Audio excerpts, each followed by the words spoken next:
Good afternoon, ladies and gentlemen, visitors to the virtual India International Hospitality Expo 2020. We are very honored today to have one of the most dynamic hoteliers, young hoteliers of our country. She has been on the scene for a long number of years and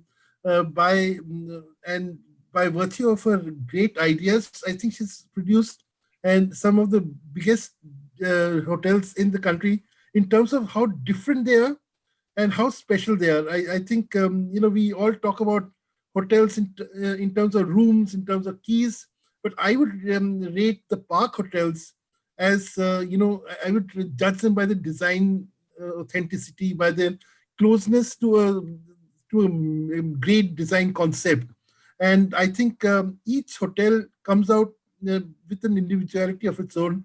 And that is the whole idea of today's discussion. This is the valedictory conversation of the IHE 2020 conclave. And we would like to end on a positive note. We would like to end on a note of knowledge and information.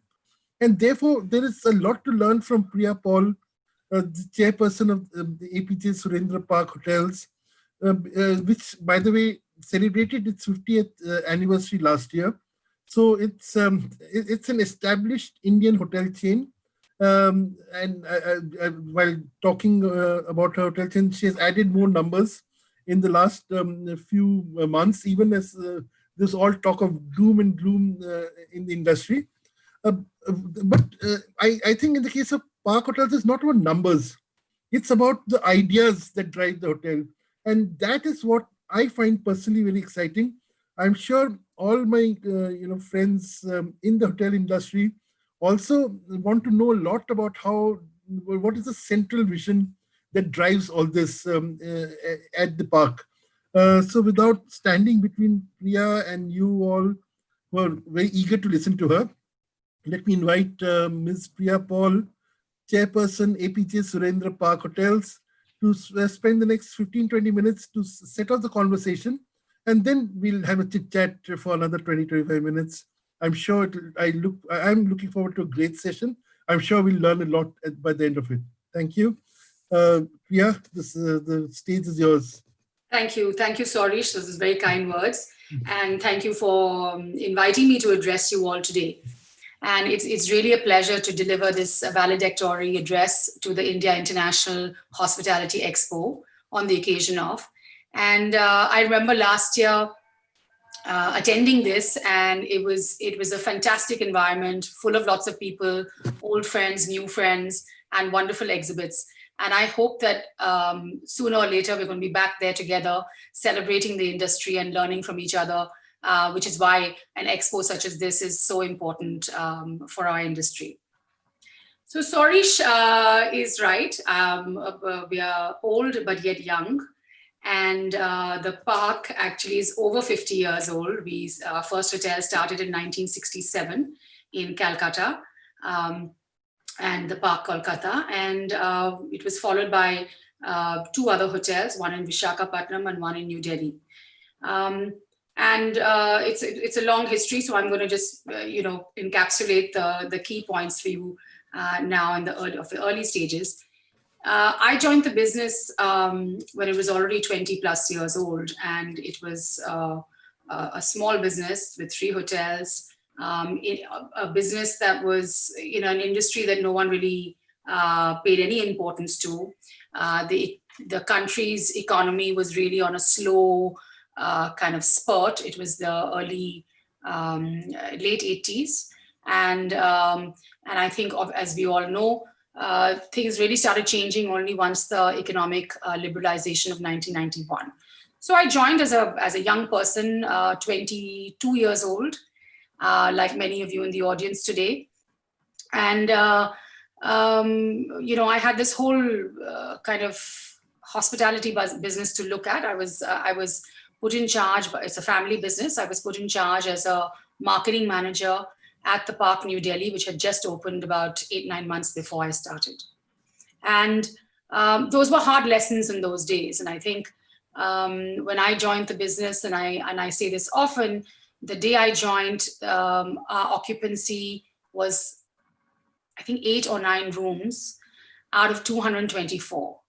So when this pandemic happened and the lockdown happened in March, I think having that experience, 30 odd years, made me much more resilient and, let's say, calm in the face of this chaos. So I think I'm digressing, but I think that calmness in the chaos is really what helps and is helping right now. So I was I had this one hotel to run, and then soon thereafter 2 others, and my goal was really to turn this business around and build the business. And I started getting to it after about 2 or 3 years, and I realized that I wanted to do the hotels in a very different way. And I didn't want to make really these more kind of staid, boring hotels with lots of brass and marble and many palm trees all around. I wanted a place that was vibrant and youthful and connected to the city that it was in. And obviously, what you want to do in a business is very often emanates from your own ideas, your own vision, and what you see the world as be. So for me, at 23, 24, at that stage, I wanted to create also spaces that I would like to spend time in and spend my money in. That, I think, coupled with the liberalization that happened at that time, where people suddenly had more money to spend, they had wanted places to go out and spend that money in. And rather than just go to a club or an old-fashioned restaurant, which did exist in most of the cities that we were in. So I think people were looking for something new and fresh, and we came in 93, 94 with those very exciting concepts, both in Calcutta as well as in New Delhi. And we didn't treat the hotels like any other hotel. I mean, for us, they were vibrant, happening places where activities needed to happen. We wanted the hotels to be magnets for people in the local city. And, young is young is not really relevant at all, because it really means on youthful and how you approach life and how your attitude is. So it's not that it's hotels for teenagers. I mean, we love, we think that we should have customers from when they're 2 and 3 and up to when they're old. And that's how we also look at the customer and the customer over his or her lifetime. So where can we provide and how do we keep on adapting to those changing needs? And we've had many customers who've met in our bars and clubs and got married in our banquet halls and are still going there to eat in the restaurants. So there's all sorts of evolutions that happen within the hotel and within our customers. So my goal really that time was, how could I take these 3 hotels and make them very significant, make them exciting? And I really looked at what was happening internationally. I was very influenced by Ian Schrager, who had also come into the market in 84, 86, bringing a very fresh perspective to hospitality. And that's what I took an inspiration from. And I said, okay, fine, it can be done. And I don't have to have this typical sense of hoteliering. I think it also helped that I was not from a hotel background, and I was not, let's say, stuck to what you can do and shouldn't do and whatever. I could ask questions and say, why can't it be done in another way? Just because it had been done, 100 years ago by some hospitality expert, this doesn't mean it has to be done in India at that time, in that moment. So I think it was important to create for us hospitality products that were relevant to our customers, which have always been predominantly local and domestic, and make those food and beverage products, make that entertainment, make the spaces happen for that domestic customer. Both from the, and of course there are hotels of ours that do mostly international travel, but the 80% of our customers are domestic. Right? So we started looking at, how do we drive this and make this a happening hotels rather. And it was through food and beverage, it was through events, it was through curating culture, as we call it. So really working with performance, whether it's a DJ or creating our own performance festival, which, tours 6 cities and has been running for 15 years. So a variety of different ways of engaging with people in a very unique manner. And then, and also giving platform to our customers to also express their own individuality. We did that from the customer side, then also from our own, the team. It was building the culture of creativity and building creativity into their DNA. And I think looking back for the last 25 plus years, I think for me that has been the most amazing thing, and what I'm proud of is that it's not, it doesn't have to be only driven by me, or Mr. Divan, who's the managing director of the company. It's in each and every person knows that this is what they have to bring, and they bring that excitement to their work, and they enjoy what they're doing, creating, ideating, doing something new. And in this pandemic, they did so many exciting new things, which I'll talk about later. But because that creativity is in their DNA, people strive to do things differently, and they want to excel and please people.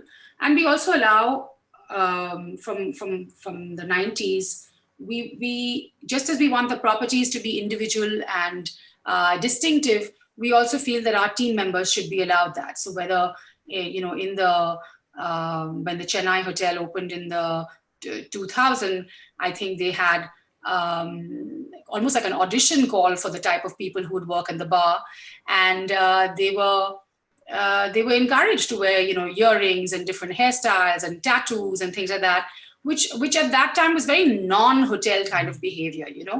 So I think that really created an excitement even in the team, and continues to do that. So we like to say that this creativity DNA is in every single person, and this is what makes enables us to have unusual experiences at the hotels. And this is so we had these 3 hotels. We've kind of refined this whole idea of hospitality, developed and nurtured this niche of boutique stroke design lifestyle hotels. There are just so many phrases one can use nowadays, and I think we've created a new unique identity for our brands. And from these 3 hotels, we've grown into 22 right now, and these are across 3 brands: the Park, which we've talked about a bit, and the Park Collection, which are small 20 to 40 room, more boutique hotels, which are in very particular locations or have beautiful architecture or design. So in that kind of portfolio, we have 2 properties in Goa. One is on the beach, one has an adults only theme. We have another hotel in Sirampur, which is, it's only 6 suites, but it's probably India's first hotel, which operated in 1786. We have a property in Chettinad that's under conversion, and we have just signed on with the government of Punjab to take over a historic palace in Patiala for a hospitality project. So there's some exciting things happening there. And then we have another brand that we created, and whereas the Park, each hotel was distinctive, big city hotels and large number of rooms and activities. We created something called Zone by the Park, and which is for smaller city center, tier 2 and tier 3 cities. And these are design conscious, price conscious hotels, all with in partnership with developers and real estate owners. And we have about 12 of them right now operating across the country. So that's also been quite an exciting way that the brand has moved forward, and gives us a kind of a deep understanding of what's happening across these 22 locations, across multiple brands, and an understanding of what really the customer needs and wants. So I talked about the people and how we've, the creativity is in the DNA, but, you just need, we formulated also for the Park hotels, 7 brand pillars to really drive this creativity, to drive the ideation, and to drive the process going forward for them. So those pillars are curating culture, food reimagined 360 degrees design, Stay Swell, which is about spa and lifestyle and leisure. Then we have Life Leisure, which is about the recreation and just enjoying the hotel. And the seventh pillar is Ready, Set, Business. So all the activities that people think of and how the hotel expresses itself is really divided and driven by these 7 pillars. And this is really what helped our teams to kind of ideate and, this is how they focused on what they were doing during the lockdown. So when the lockdown started, within a few days, there were 4 task force stroke teams that were created, which looked at, number one, of course, the hygiene and safety, and that was one clear team. Number 2, there was a large team looking at costs and cost structures and how to do this, because obviously this is a huge shock for all hospitality across the world. And some of our occupancies in March for some of our hotels were 99% in Calcutta, 98% in Vizag, and we do some of the strongest occupancy numbers in the industry. So suddenly to go from there to almost zero was a shock to the system. So I think the first week was really spent in really managing the immediate crisis, and then this task force implementation, which really looked at the costs, the hygiene, then the during the lockdown, what was going to happen and how we were going to handle these 7 pillars, and then post lockdown. And at that time, if you remember, at the beginning of April, no one knew when that happened and what and of course the whole year has gone off since then. But no one really knew how the process was going to play out. So you had to have multiple scenarios and multiple versions. And of course, as the months came along, there were everything keeps on changing. So I think one of the things is that you have to learn to be very flexible in time. So those 4 teams really looked at this. The goal that was put to them was to reimagine, reset, and restart the business.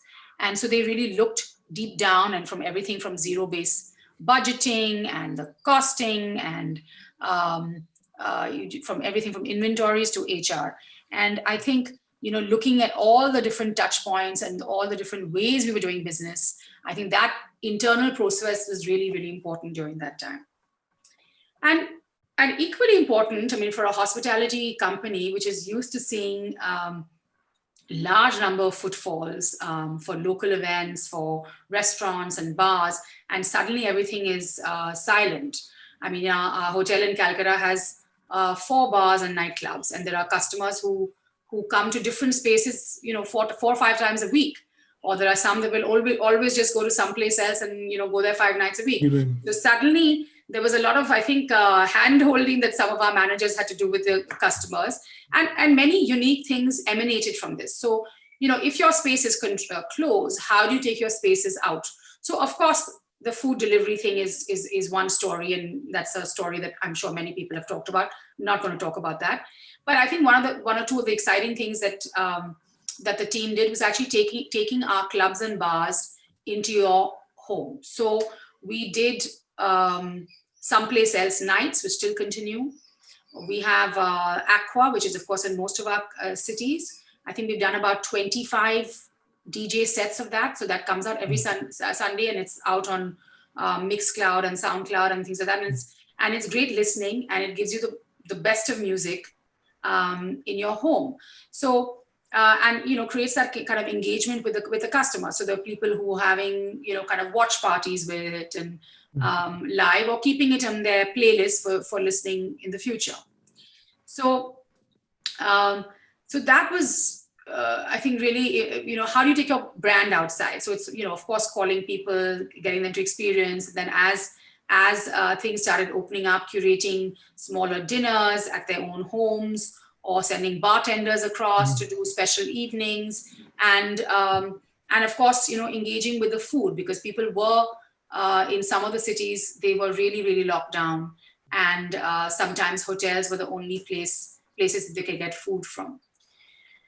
So and of course this was really in the early part of the lockdown in April, and then from May onwards we started getting traffic from most of our hotels. Some of it was Vande Bharat, one was hotel hospital workers, doctors, and I think providing those rooms and partnering with the government on at many levels for these benefits really helped keep the industry alive, as well as providing services to all the essential workers.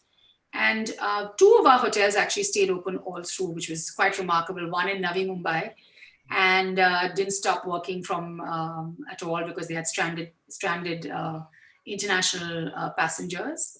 And the hotel in Zone by the Park in Rajarhat in Kolkata. So that also stayed open all through. And so we were dealing with hotels that were completely shut, hotels that were partially open, and then all sorts of restrictions. And there were lots of a variety of things that one had to deal with in that time, and keep on reinventing what hospitality should be. And I think that's the task going forward. How do we look at what does a hotel do, and why do people need to come to hotels, and why do they need to visit a hotel restaurant? And you need to create now the buzz and the excitement to get people back in. We already see occupancies coming back up. And surprisingly enough, even though we are largely business destinations, we see leisure travelers into city centers, and we also see business travelers back in some places. So it really depends on the type of location we have, and the type of also the air traffic that is open or not. So and I think that's really what I wanted to share about what our hotels are all about in terms of style and design, and how they're distinctive. And I think that's the type of hospitality and hotels that are needed now. I think that your real question was that are these the hotels to stay? But if you look at the type of experiences that people are booking and traveling to, whether they're driving from cities and going for 2 hours or 3 hours or 5 hours, it's not really the big branded hotels that people are going to, because it's interestingly the unique and interesting hotels that have opened up across the country in smaller destinations, in rural areas, small towns, which have a very interesting viewpoint, have a very interesting story or interiors. They may have 5 rooms and be in a hillside location, or larger properties done by people who are passionate about their business, and they may not be hospitality people, but they're passionate about what their space is, the type of kind of environment they try to create. And I think that's what people have been looking for in this kind of pandemic time, because you're looking to escape from the ordinary. Our byline is anything but ordinary, so we definitely think that we are.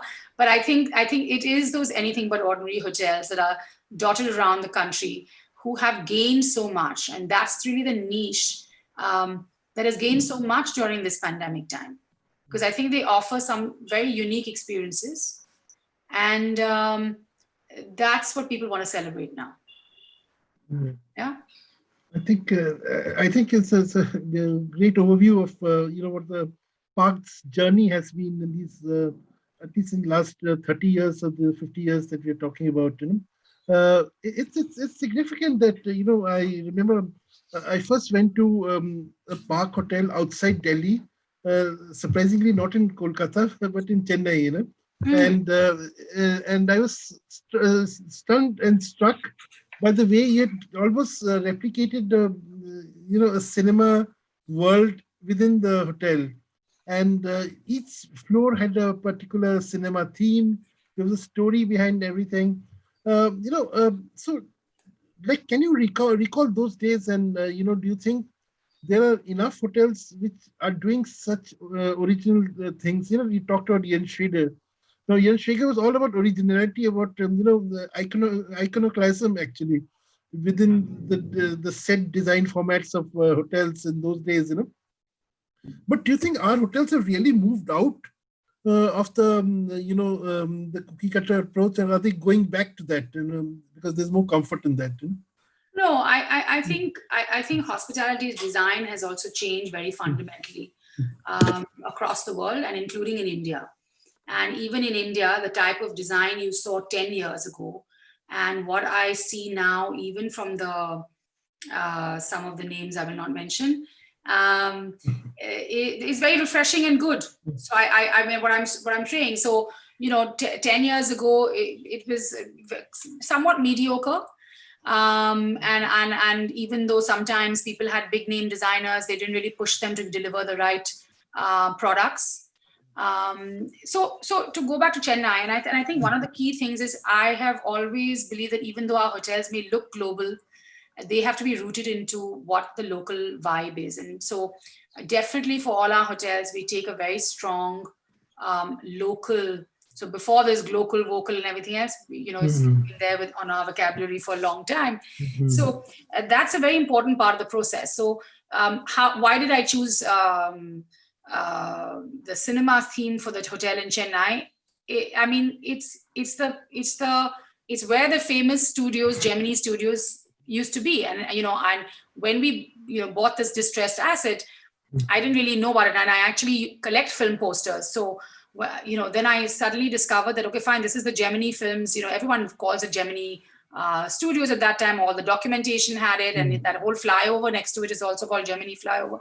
So it's a very historic space. So the idea behind the hotel and the interiors of it had to germinate from that idea of it being a cinema thing. But we did it in a very contemporary manner. And the idea was that the whole thing is, and hospitality in hotels are places of performance. So whether you're in a bar or you're in a club or in a restaurant or you're showing off about, you've come to spend money in a nice environment, it is all about performance, your own individual performance as well as other people's performance. So, and hospitality is about that. So so we looked at doing performance in many different ways, and that's why there's lots of curtaining and of course, the artwork is all inspired by film, mostly all the films from there. And of course, while going through my collection of film posters, I discovered I had many from Gemini Films, and that could be traced back to this particular era. So that's what you see on the walls. That's all my collection. Interesting. And it gives a very distinctive personality to the hotel. Yeah. So each of our hotels has a different design idea and an idea behind it. And I think that's really important for us to have a story woven around it and to take that forward. I was, of course, I've been writing on food, and food has always excited me and interested me. Of course, you're yourself a walking encyclopedia on food, but one could have a long discussion on that. But coming to Fire and Agni, the twin restaurant and nightclub in Delhi, at the Park Delhi, I was struck by the fact that not only did Fire serve modern Indian cuisine at a time when modern Indian cuisine was very much away from people's imagination. In fact, you can claim to be the first modern Indian cuisine restaurant in India, justifiably. But the design also was revolutionary. It was absolutely different from any other Indian restaurant at that point of time. Can you take us back to that journey and say that how can Indian restaurants look and feel different? They don't have to look the way they have for the past 100 years. Yes, exactly right. And thank you, Sorish. It is an underappreciated restaurant. Right. But it should find its place. And I definitely think it was a path-breaking restaurant when it opened, and probably the first, and probably too soon. So sometimes, before that, we had a Spanish restaurant in that place. Right. It was fantastic. Las Meninas, but it was really, really good. And but it couldn't do well. Because India wasn't ready for it, and maybe we should have just done tapas to start with. Anyway, that's another older failure. And it's important to have those failures. I think Fire has reinvented itself a couple of times, and this latest version is very exciting, which we'll talk about. So the the designers for this hotel, the Park Delhi, are Terence Conran. We sadly lost him earlier this year. Terence Conran Partners, his company. So I couldn't ask them to interpret it. I mean, it was their interpretation of an Indian restaurant. We gave them the name because we did the whole conceptualizing of the hotel with the elements, right? So when we came to the fire and Agni is the nightclub, and it was a kind of a connected space. And I mean, I was very excited by the whole look of the space. Maybe it was too ahead of its time. I think it opened in 2004, 2005. Initially we didn't try to plate the food and try to serve it as a course by course. We tried to make it sharing, but even the sharing things were served in a way that was a little more imaginative and less just with like a gloopy curry in a bowl. So I think that's the challenge with Indian food, and is to make it look attractive on the plate, and as you serve it, and make it more, the eye appeal needs to improve more when you're serving. So that was one of the challenges that we looked at, and I think we were very happy with the fact that the food was pan-Indian and represented that. In the second avatar, which you're aware of, the past 2-3 years, we've taken it to a farm to fork Indian restaurant, and I think that also is very unique.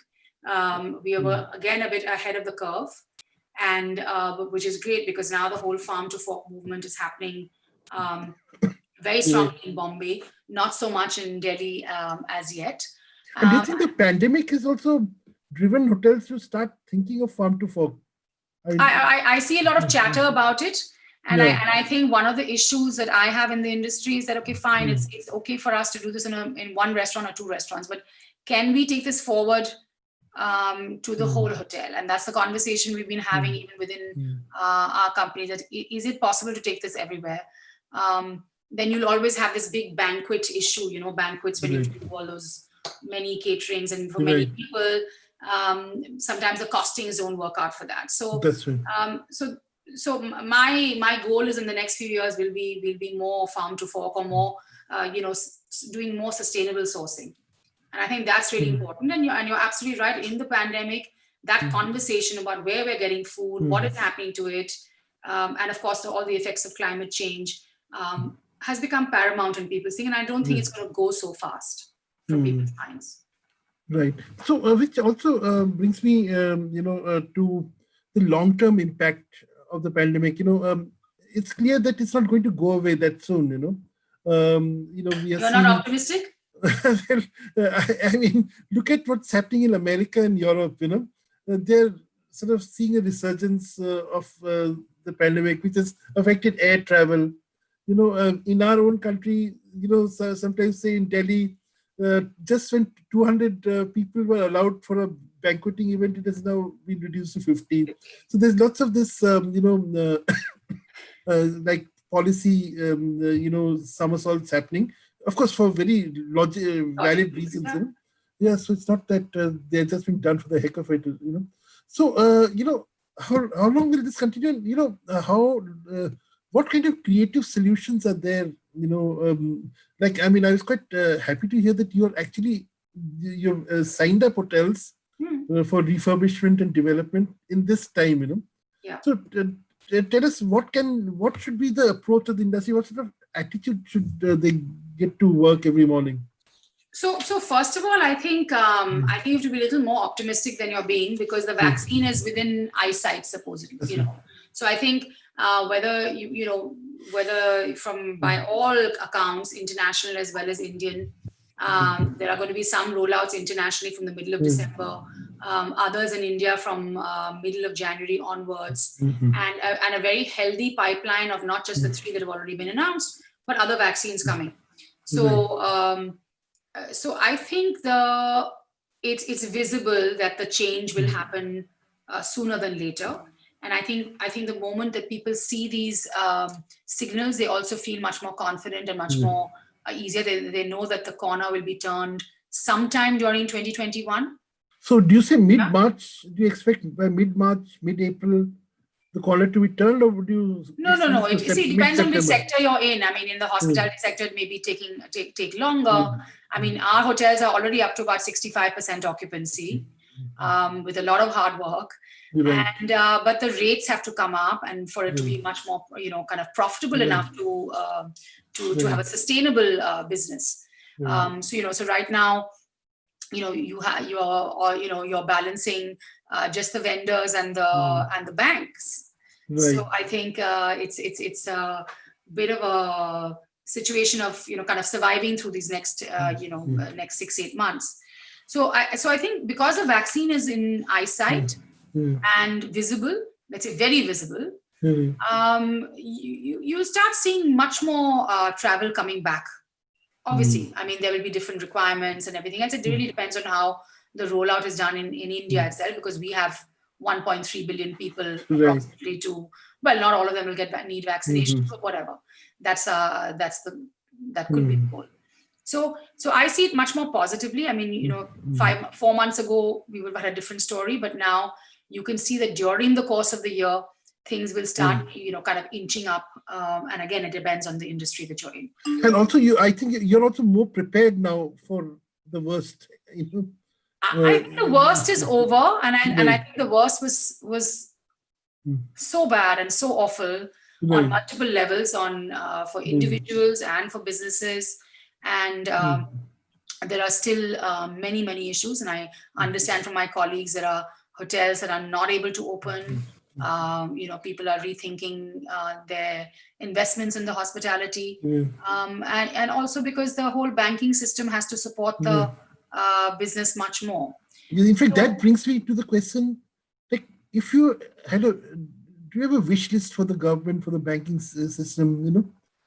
Like, what would be the first 3 things you'll ask for from the government? Well, I think one of the things which should help us is this emergency credit that has just been sanctioned, and I think that will help people who've already got loans outstanding, because even if I have 65% occupancy, I do not have profits to pay after to pay banks, as well as the vendors, as well as the last year, because the business has been shut for largely for 8 months. Right. That's right. So I think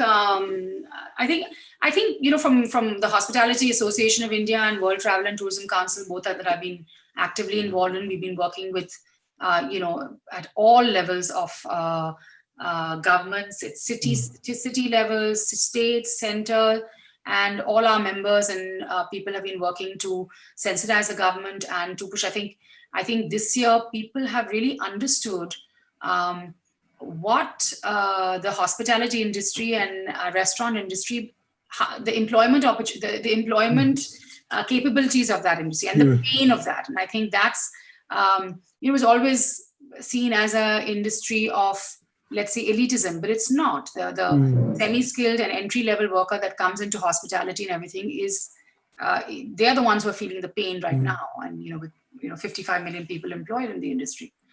So I think that has brought, I think, policymakers very much face to face of the reality of the industry. And I think governments such as Maharashtra have announced a fantastic slew of measures which give the industry industry status, as well as giving power and property taxes at beneficial rates. Some of that will kick in April next year. And so there is a recognition at the RBI level that this is the most stressed sector. But let's see. We need a little more handholding, I think. Yeah, I think Maharashtra has done a fantastic job, and they've pruned the licenses, approvals, and I think that's what more states need to do. In fact, what one hears from the National Restaurant Association of India is that even Delhi government has relaxed a lot of rules. I don't know how much of them have been announced and implemented, but definitely the rules about hours of operation and number of licenses required and all, they're really bringing them down, and they're aligning with Maharashtra in that sense. I hope so. I've been hearing about that for some time, but I think I don't know if the announcements have been made. Announcements haven't been made, but I don't know. I mean, I'll check also. Yeah. But that's more for the restaurants, and they need that. That's right. And, but even restaurants in hotels, for that matter.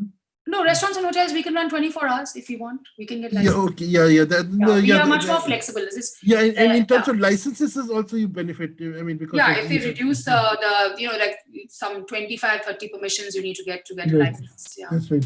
That, of course, they're planning to reduce to about now 6 or 8 or something like that. That'd be And wonderful. yeah.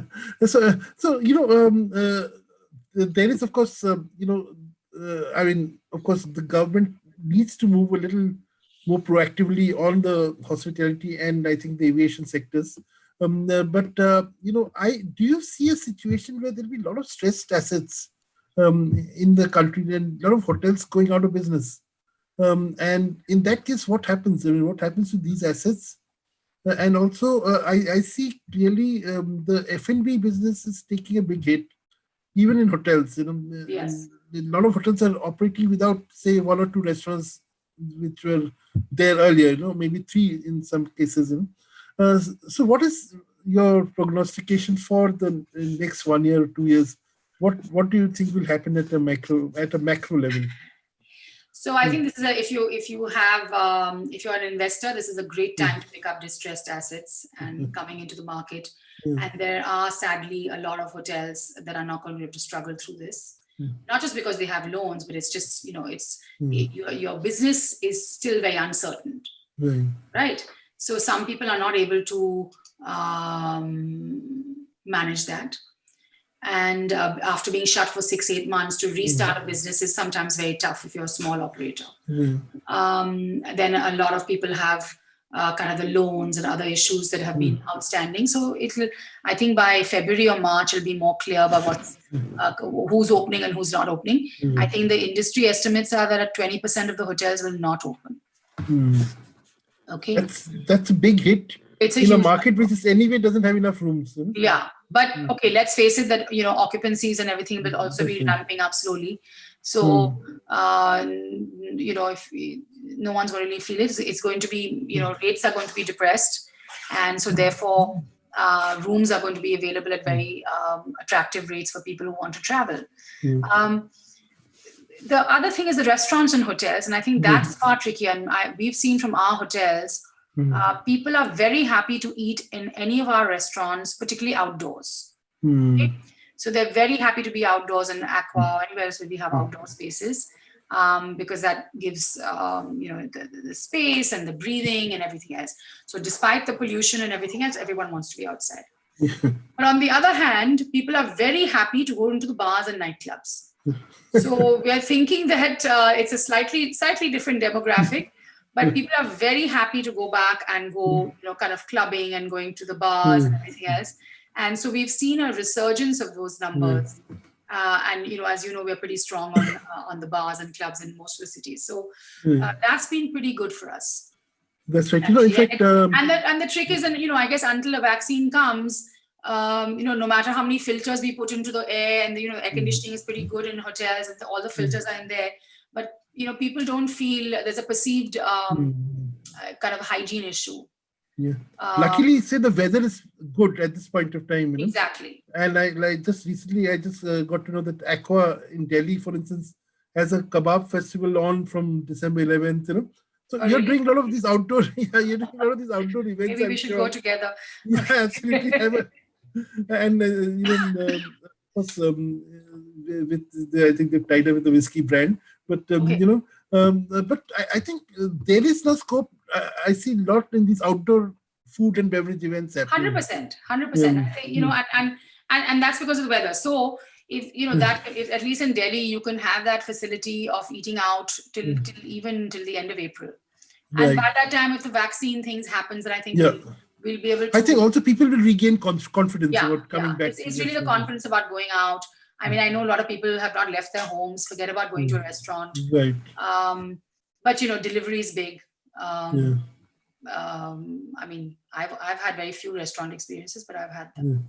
Very few. I think one big, fallout of this pandemic has been the delivery business. It has been a very positive fallout.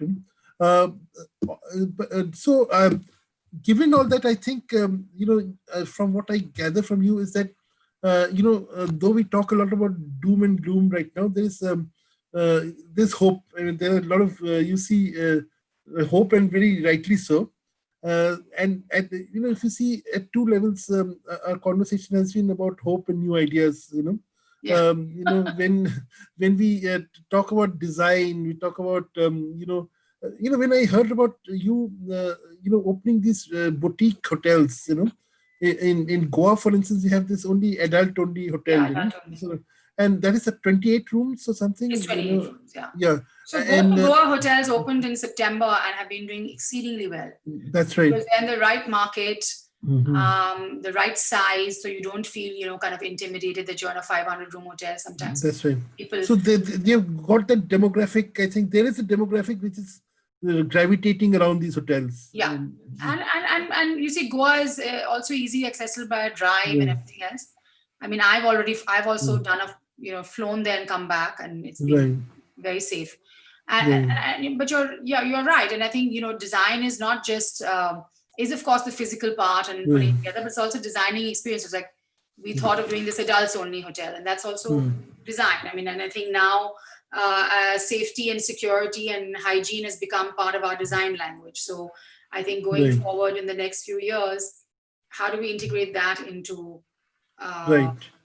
any hospitality? That's right. In fact, at your Mumbai hotel on Juhu, In Juhu, I think you have, or I believe you have Netflix in the rooms.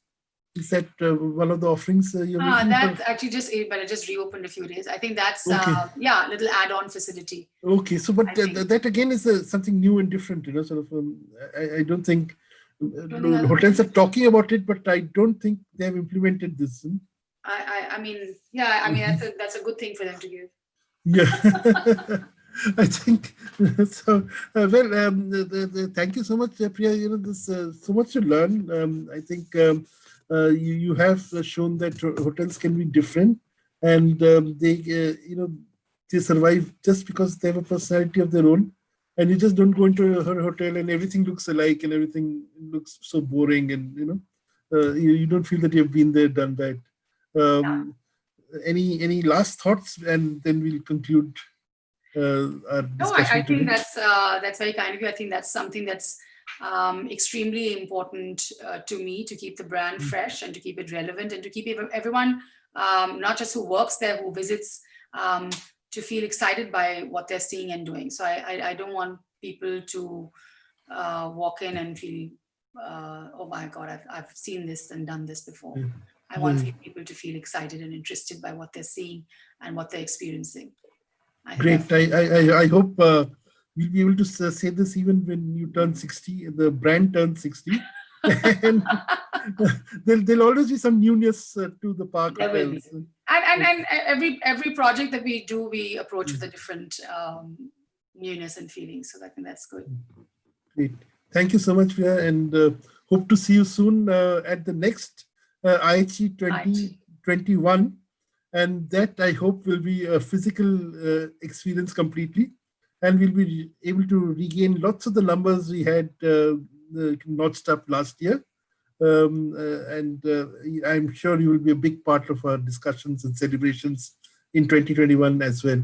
Thank you on behalf of India Expo Mart Limited, the organizers of IHG 2020, and all the leading lights of IEML, starting with Mr. Rakesh Kumar, who's the chairman of IEML, and of course Mr. Hari Dadu, who's not only a great promoter of indigenous ceramics, but he's also the president of IHG 2020. In fact, this show is his brainchild, and we owe a lot to him.